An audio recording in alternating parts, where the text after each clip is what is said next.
Welcome back. ಮೈಸೂರಲ್ಲಿ ನಡೆದಿರುವಂತಹ gang rape ಪ್ರಕರಣ ಸಂಬಂಧ 5 ಜನ ಆರೋಪಿಗಳನ್ನ ಪೊಲೀಸರು ಬಂಧಿಸಿದ್ದಾರೆ. ಅದನ್ನು ಅಧಿಕೃತವಾಗಿ ಪ್ರವೀಣ್ ಸೂದ್ ಅವರು ಹೇಳಿದ್ದಾರೆ. I want to announce that ಈ ಕೇಸಲ್ಲಿ 5 ಮಂದಿಗೆ ನಾವು ಅರೆಸ್ಟ್ ಮಾಡಿದ್ದೀವಿ. ಈ 5 ಮಂದಿ ಯಾರು? ಅಗೇನ್ ಹೈಕೋರ್ಟ್ ಆರ್ಡರ್ ತಕ್ಕಂತೆ ನಾವು ಜಾಸ್ತಿ ಡೀಟೇಲ್ಸ್ ನಮ್ಗೆ ಕೊಡಕ್ಕೆ ಬರಲ್ಲ. ಆದರೆ these 5 people are all belonging to Tirupur in Tamil Nadu. ಆವಾಗ ಮೈಸೂರು ಸಿಟಿಗೆ ಬರ್ತಿದ್ರು. ಅವರು basically labour class workers, wiring ಮಾಡೋದವರು, ಕಾರ್ಪೆಂಟ್ರಿ ಮಾಡೋದವರು, ಡ್ರೈವರ್ಸ್. ಒಬ್ರು 7th ಕ್ಲಾಸ್ ಓದಿದ್ದಾರೆ, ಒಬ್ರು 8th ಕ್ಲಾಸ್ ಓದಿದ್ದಾರೆ, ಒಬ್ರು ಓದಿಲ್ಲ,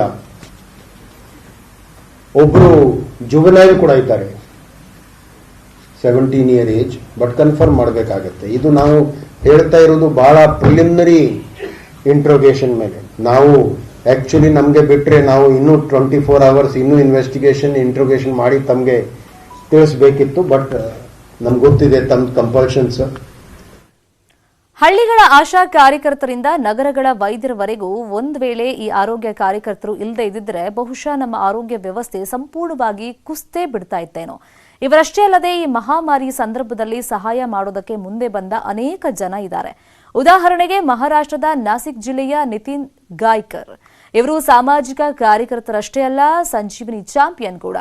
ನೆಟ್ವರ್ಕ್ 18 ಮತ್ತು ಫೆಡರಲ್ ಬ್ಯಾಂಕ್ ಸಹಯೋಗದ ಕೋವಿಡ್ ಲಸಿಕೆ ಕುರಿತ ಜಾಗೃತಿ ಅಭಿಯಾನ ಸಂಜೀವಿನಿ ಎ ಶಾರ್ಟ್ ಆಫ್ ಲೈಫ್ ಈಗ ನಗರಕ್ಕೆ ತಲುಪಿದೆ. ಈ ಬಗ್ಗೆ ಒಂದು ವರದಿ ನೋಡೋಣ.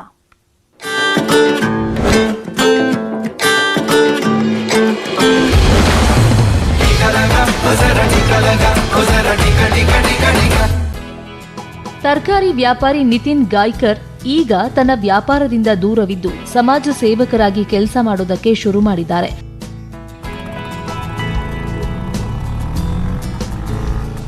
ನಿತಿನ್ ಎಷ್ಟೋ ಕಿಲೋಮೀಟರ್ಗಳಷ್ಟು ದೂರದಲ್ಲಿರುವ ಪ್ರದೇಶಗಳಿಗೆ ಹೋಗಿ ಮನೆ ಮನೆಗೆ ಆಹಾರ ತಲುಪಿಸ್ತಾ ಇದ್ದಾರೆ.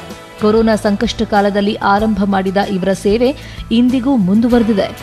जो 260 लोगों को खाना रोज का, जो गरीब है, जो कोविड पेशेंट है, उनके सेहत के लिए जो अच्छा खाना है वो सवेरे और शाम में 2 टाइम में खाना देने का काम किया. ಆಸ್ಪತ್ರೆಯಲ್ಲಿ ಬೆಡ್ಗಳ ವ್ಯವಸ್ಥೆಯಿಂದ ಹಿಡಿದು ರೆಮ್ಡೆಸಿವಿರ್ನಂತಹ ಅಗತ್ಯ ಔಷಧಿಗಳನ್ನು ನೀಡೋದರ ಜೊತೆಗೆ ಅಗತ್ಯವಿದ್ದಾಗ ಆಮ್ಲಜನಕವನ್ನು ಒದಗಿಸುವುದು ಅಲ್ಲದೆ ಎಷ್ಟೋ ಜನರ ಕುಟುಂಬದವರು ಭಯದಿಂದ ಅಂತಿಮ ಸಂಸ್ಕಾರ ಮಾಡೋದಕ್ಕೆ ಒಪ್ಪದೇ ಇದ್ದಾಗ ಅಂತಹ ವ್ಯಕ್ತಿಗಳ ಅಂತಿಮ ಸಂಸ್ಕಾರದವರೆಗೆ ನಿತಿನ್ ಎಲ್ಲಾ ರೀತಿಯ ಸಹಾಯ ಮಾಡಿದ್ದಾರೆ. ಇವೆಲ್ಲದರ ಖರ್ಚನ್ನು ನಿತಿನ್ ಸ್ವತಃ ತಾವೇ ಭರಿಸಿದ್ದಾರೆ. मेरे मदर को जब कोरोना हुआ था तब नासिक सिटी में किधर भी बेड अवेलेबल नहीं था. तब नितिन गायकर जी ने बेड अवेलेबल किया, ऑक्सीजन अवेलेबल कर दिया, रेमडेसिविर इंजेक्शन अवेलेबल कर दिया. उसकी वजह से मेरी मदर की आज जान बची है, जिंदा है वो.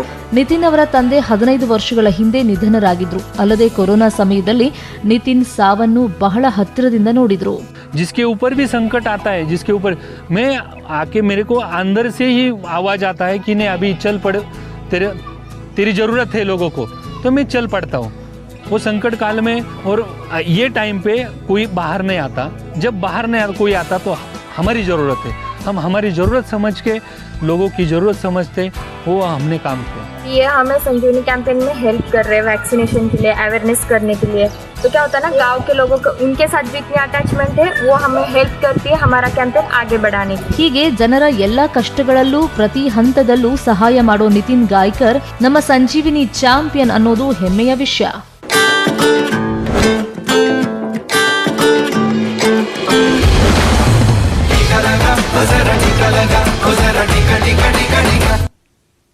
ಮತ್ತಷ್ಟು ಸುದ್ದಿ ನೋಡೋಣ ಬ್ರೇಕ್ ಆದ್ಮೇಲೆ. ಅದಕ್ಕೂ ಮುಂಚೆ ಒಂದು ವಿಶೇಷ ಅಭಿಯಾನದ ಬಗ್ಗೆ ನಿಮಗೆ ಮಾಹಿತಿ. ದೇಶದ ಎಲ್ಲರಿಗೂ ಕೊರೋನಾ ವ್ಯಾಕ್ಸಿನ್ ಸಿಗಬೇಕು ಅನ್ನೋದು ನೆಟ್ವರ್ಕ್ 18 ಆಶಯ. ಫೆಡರಲ್ ಬ್ಯಾಂಕ್, ಅಪೋಲೋ ಸಹಯೋಗದೊಂದಿಗಿನ ನೆಟ್ವರ್ಕ್ 18 ಈ ಆಶಯಕ್ಕೆ ದೇಶವ್ಯಾಪಿ ಬಲ ಸಿಕ್ಕಿದೆ. ಎಲ್ಲರಿಗೂ ವ್ಯಾಕ್ಸಿನ್ ಅನ್ನೋ ಜಾಗೃತಿ ಮೂಡಿದೆ.